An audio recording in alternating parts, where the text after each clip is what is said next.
হাত খালি হয়ে গেলে এই দোয়াটি উঠতে বসতে পড়তে থাকুন। এমন একটি দোয়ার কথা বলবো যে দোয়া পড়তে গেলে হতে পারে ইনশাআল্লাহ সাথে সাথে আপনার হাতে টাকা আসবে। তো প্রিয় ভাই, অনেকেই বলে দোয়া পাঠ করলে কি টাকা আসে?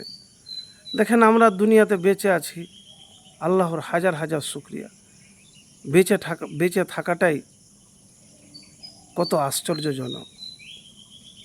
এবারে বলবেন কেন? আমার সাথে আপনার সাথে অনেক লোক ছিল যারা এখন কবরে অন্ধকারে ঘুমিয়ে রয়েছে। কী অবস্থায় রয়েছে আমরা কেউ জানি না। তা আপনি যে অবস্থায় থাকেন না কেন, আল্লাহ রাব্বুল আলামিনের কাছে দোয়া করতে মিস করবেন না। দেওয়ার মালিক হলো আল্লাহ, কিন্তু আপনাকে চাইতে হবে ভাই। এবার কীভাবে চাইবেন? অনেক মানুষ হতাশায় পড়ে যখন হাতে টাকা না থাকে তখন কি করে হতাশায় ডুবে যায়। তো আমি এমন একটি আমলের কথা বলবো যে আমল এই দুনিয়াতেও কাজে লাগবে, আর যদি আপনি না পান তাহলে পরকালও কাজে লাগবে। কি আমল? সেই আমলের কথা আমি আপনাকে বলবো, সেটি হলো ইস্তেগফার। আপনি বেশি বেশি করে ইস্তেগফার করবেন ভাই। আস্তাগফিরুল্লাহ আস্তাগফিরুল্লাহ বেশি বেশি করে পাঠ করবেন। এবারে বলবেন কেন ইস্তেগফার পাঠ করব?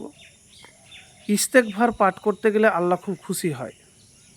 ইস্তেগফার পাঠ করলে আল্লাহ খুবই খুশি হয়। তো প্রিয় ভাই, আপনি মিস করবেন না ইস্তেগফার পাঠ করতে। আস্তাগফিরুল্লাহ এই শব্দটি দিনে কম করে হলেও 100 বার পাঠ করুন বা 70 বার পাঠ করুন। এবারে হাদিসে এসেছে আল্লাহর কাছে ক্ষমা চাওয়াকে অভাব দূর হওয়ার কারণ হিসাবে চিহ্নিত করা হয়েছে।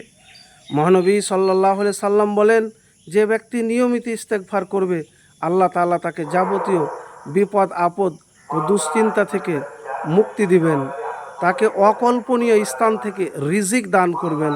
আবু দাউদ শরীফ 1518 নম্বর হাদিস।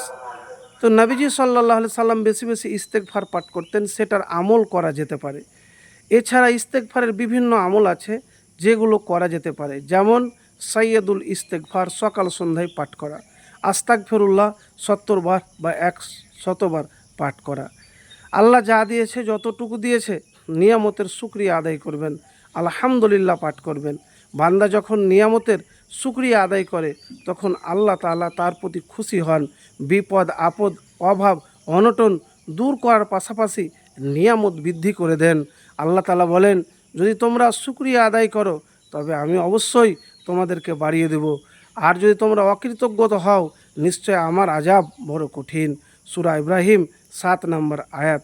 তো প্রিয় ভাই, একবার এ আমল করে দেখুন। এবারে দুয়ার কথা বলবো আপনাকে, যে দোয়া নবীজি সাল্লাল্লাহু আলাইহি সাল্লাম বলেন যে ব্যক্তি বেশি বেশি এই দোয়া পাঠ করবে তার অভাব অনটন দূর হবে। আল্লাহুম্মা ইন্নী আউযু বিকা মিনাল ফাকরি ওয়াল কিল্লাতি ওয়াজ জিল্লাতি ওয়া আউযু বিকা মিন আন উজলিমা আও